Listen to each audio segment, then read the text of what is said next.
On this inaugural episode of Taking Into Account, we will discuss this new show format and its purpose, plus the oldest active Linux distribution, Slackware. They're hurting for money. I'm going to tell you how you guys can help. The Deepin Store releases a new version without the quote-unquote spyware that many criticized it over. A state in Germany is switching from Linux back to Windows, and the first point release of Ubuntu 18.04 is out. Let's discuss.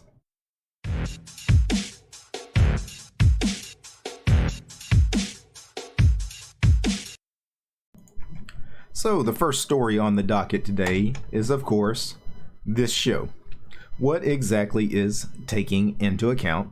What is the purpose of this show? What's the format going to be like? When is it going to be released, on a regular schedule? Before we discuss that, one thing I want to discuss is recently my channel passed a minor milestone. I crossed the 10,000 subscriber mark a couple of nights ago. So I've been doing this channel a little less than 10 months, and the channel is growing rather quickly. I've got a very nice, very large community around the channel as far as, a lot of you guys comment on all the videos. I get a lot of people contacting me on, Mastodon, DIASPORA, Reddit, chat sometimes with you guys in a Discord channel, get emails from you guys. Really love the community we're building around this channel, but one of the big criticisms I get from you guys is I don't have a regular set schedule for anything. Often you guys ask me, hey, when's the next distro review coming out? Don't know. When is the next time you're gonna do a live stream? Don't know. I have no idea when or what I'm gonna do next. Always. I've been flying by the seat of my pants, and I need to not do that. So I'm gonna try to create a more standardized format to this channel, starting with this inaugural episode of this particular show, Taking Into Account. What will this show be about? Well, this will be a Linux related news show. I'm gonna pick 5 topics every week, 5 topics that I want to discuss in depth, and they will be Linux related topics, or at least some tech related news.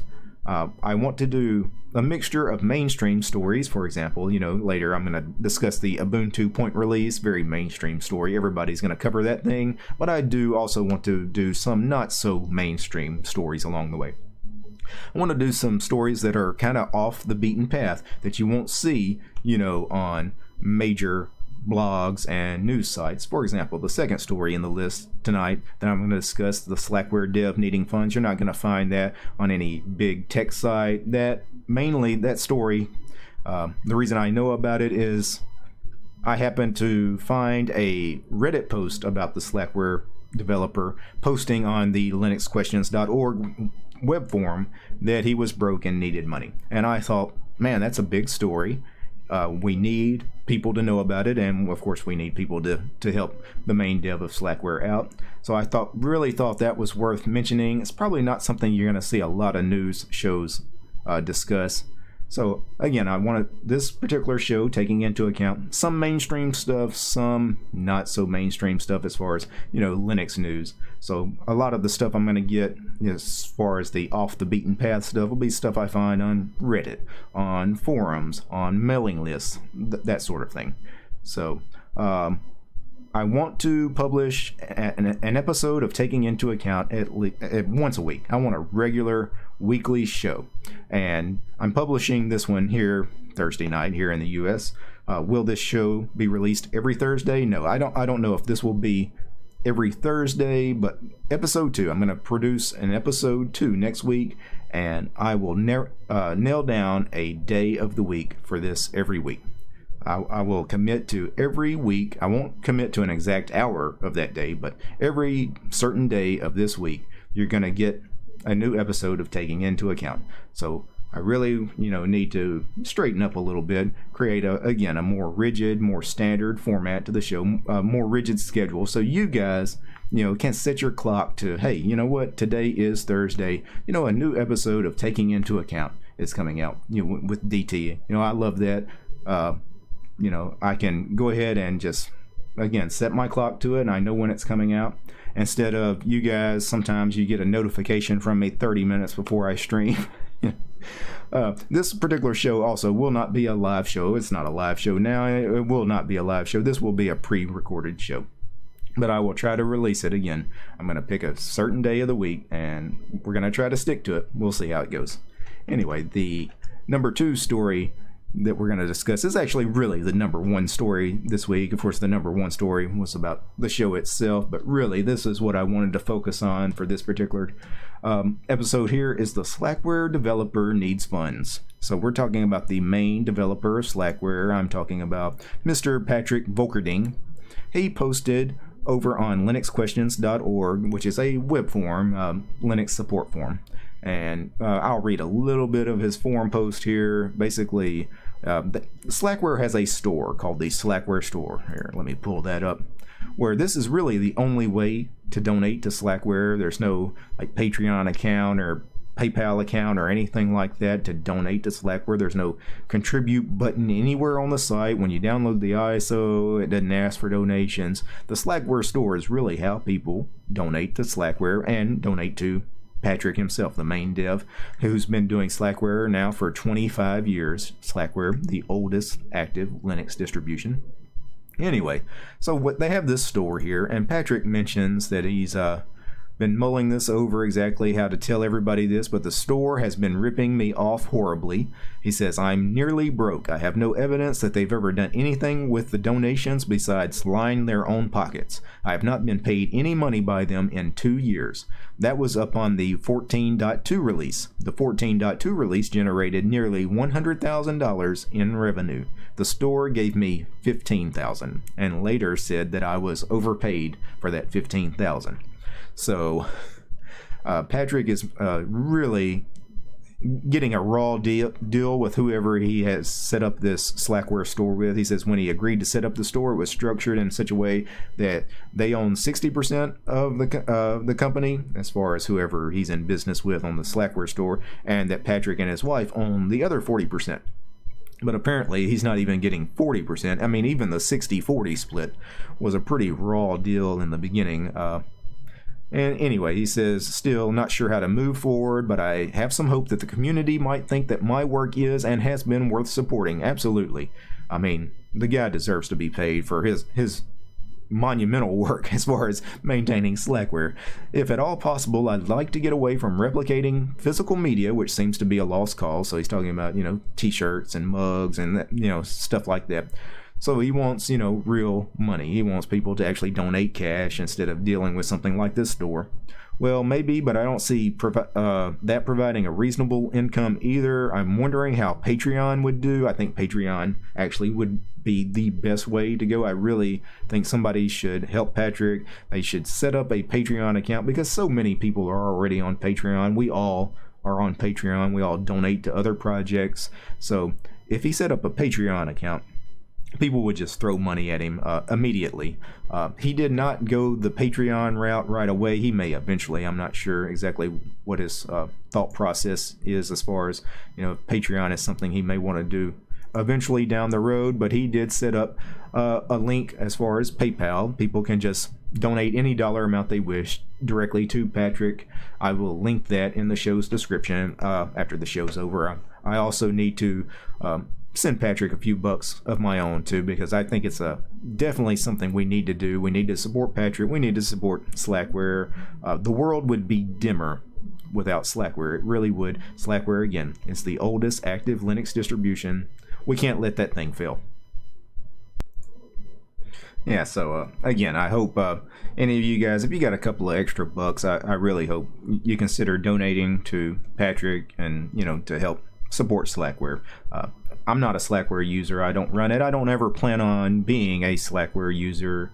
Not something it's not my kind of distro, but again, it's an important free and open source project. I personally, I don't mind sending money to good people supporting free and open source software. I hope you guys do the same.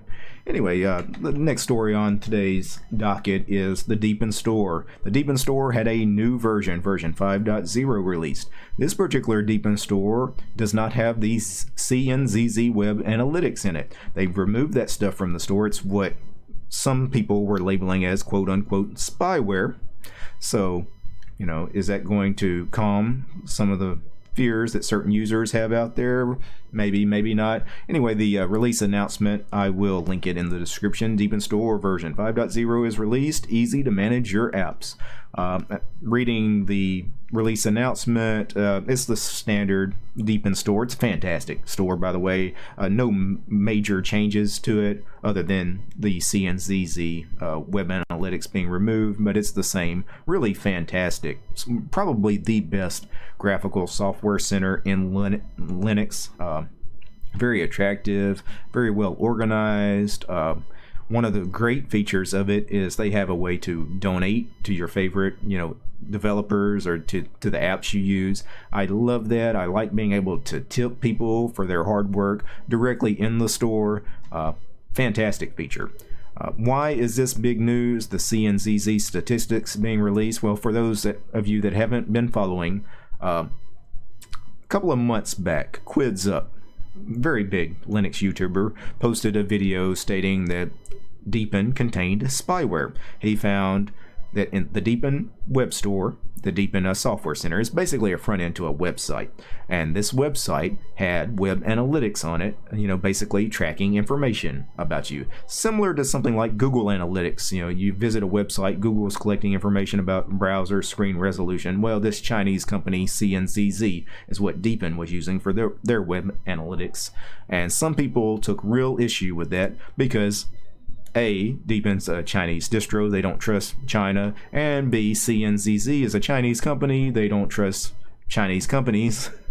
So a lot of people really, I'll say it was overblown, the story about the spyware. It really wasn't spyware. They're just, collecting, again, stuff like browser version, screen resolution, a little bit of information about your computer, some hardware information maybe, but there weren't, there were no privacy concerns. They weren't digging into your personal files. They weren't, going through your home folder. They weren't reading emails, nothing like that. But it created a serious backlash for the Deepin devs. When QuidsUp, made his video, and then the internet blew up. There was all kinds of news articles and blog posts that basically Deepin contained spyware. So the Deepin devs really had no choice, and finally, they posted this about a week or two ago, statement on canceling CNZZ statistics in Deepin Store. They announced that a new version of the store would soon be released, the version 5.0 that was just released, and they announced that this new version would in fact no longer include the CNZZ web analytics, that they were removing that stuff. And they even took some shots actually in this post at the people that criticized them, saying that these were biased people, that a lot of the biased comes from users outside of China that have a problem with China, and they don't consider anything Chinese to be trustworthy, and they do have a point. There is definitely an anti-China bias going on. We really have this problem with Deepin, and we also have an anti-Russia bias against the Rosa Linux distribution because it's Russian. A lot of people assume it must be nefarious in some way, but as far as I can tell, the Deepin guys and the Deepin Linux distribution have always been very straightforward. Nothing nefarious, nothing scandalous about it. Even this web analytics stuff, people cried a lot about it and made a lot of noise, and they said, okay, it's really harmless. They fought it for a couple of months. They didn't get rid of it right away, but after a couple of months, they said, you know what, it's just too much of a headache. Too many people are complaining about it. We'll get rid of it, and I think that's the right thing to do. If the community wants you to get rid of it, you should just get rid of it, because I don't think, like the Deepin users, they're not going to miss out on those web analytics. It was doing nothing for your users anyway, and if some people have issues with it over privacy reasons, yeah, just go ahead and get rid of it. It makes sense. So I'm really glad that the Deepin devs pulled the trigger on that. Alright, and the fourth story on the docket today is Windows scores a win over Linux in the German state of Lower Saxony. They are ditching OpenSUSE and going back to Windows. This is from ZDNet. This is an article on ZDNet by David Meyer. Again, I'll link in the description the article. Windows scores a win over Linux as another state decides to switch. And they say another state is because recently the state of Munich decided to switch from Linux back to Windows. You guys may remember a few years back, there was big news. Munich was leaving Windows and switching to Linux. They were doing their own custom spin of Ubuntu in that case. And then just recently they said, you know what, we're going back to Windows. Linux, it's just not working for us, not cost effective, yada yada yada. I'm not exactly sure why they're going back to Windows, but Munich switching back to Windows, and here Lower Saxony also switching back to Windows. Reading a little bit of the article, let's see. The state's tax authority has 13,000 workstations running OpenSUSE, which it adopted in 2006 in a well-received migration from Solaris. So I guess they were running Solaris before, and then in 2006 they migrated over to OpenSUSE. 13,000 machines running OpenSUSE.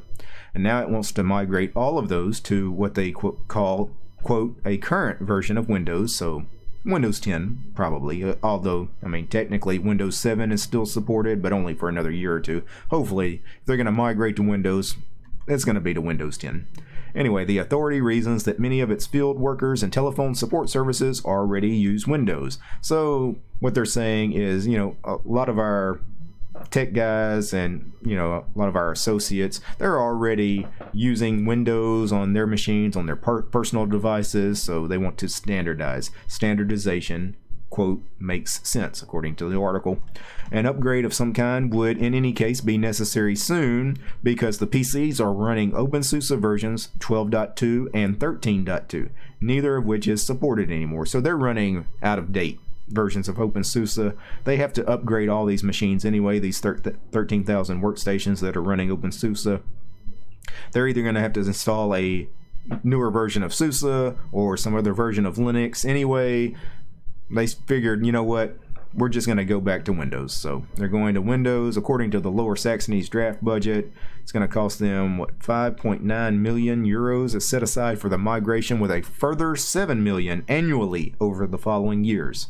Wow, so it's going to cost tens of millions of dollars to pull off this migration from Linux to Windows. Quote, the unification of existing work systems will simplify procedures and facilitate software development for our Consens network. I'm not sure what that's about, but again, it's more about standardization. There is a quote near the bottom of the article. Let's see.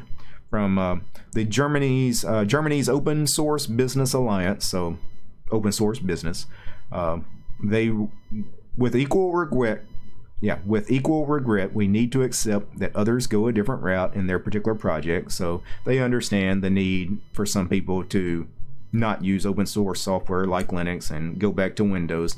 That's very magnanimous of them. I'm not sure if that's really what the Open Source Business Alliance really think behind the scenes, but reading further their quote, what we clearly dislike is that such projects seem to not focus on the question of what the user requirements are, but seem to set as a target a certain application or a certain operating system without functional and price analysis, in praise of consolidation. So, you know, they said this company basically should not focus so much on consolidating. You know, they really should focus on functional analysis and price analysis, in which presumably, I mean, Windows has got to be superior than Windows 10 in that respect. I can't imagine it's cheaper to run Windows than it is in Linux. I mean, Linux is free of cost, of course. Not free of cost without support. I mean, if you install something like SUSE or Red Hat or Ubuntu, I mean, there are support contracts if you want them. But of course, Windows 10, you're paying for Windows 10 support too. You're also paying licenses for all these machines, even at a very steep discount. No doubt Microsoft would give them a very steep discount on 13,000 machines just to have them migrate over.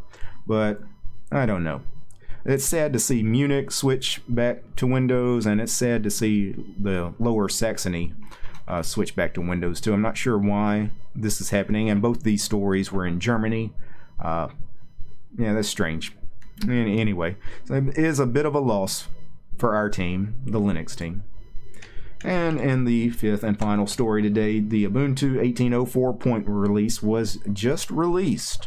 So Ubuntu 18.04.1 here at Ubuntu, OMG Ubuntu, and I'll link in the description.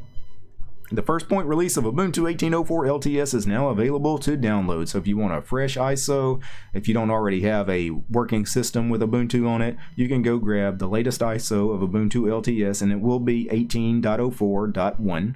It combines all the bug fixes, the updates, security patches that have been included in the operating system since it was first released back in April. So, 18.04, when it's released in April, it's still, even though it's an LTS and it's the official release, there are still a lot of bugs in it. When it's first released, it's really the first point release, the 0.1 release, that it really becomes stable. And this is when you guys that are running Ubuntu 16.04 LTS, you will now be offered in your upgrade manager the option to upgrade 16.04 now to 18.04.1. This is when you get that upgrade path. You guys that were already running something like 17.10, you guys were offered the 16.04 upgrade right away because 17.10 was not an LTS release. Shorter support time frame on that because it's only supported 9 months, where 16.04 you could run it for 5 years if you wanted to run it that long.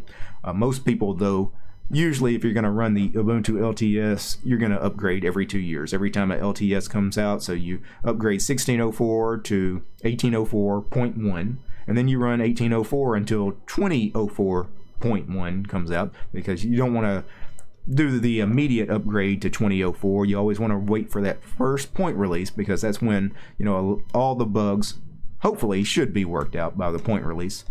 There is now also an upgrade path available for those still running 14.04, because 14.04 is still supported. 14.04 was also a LTS, supported for 5 years.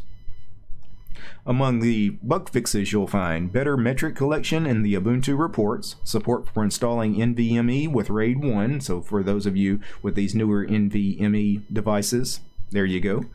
Fix for a typo that made Update Manager report crash.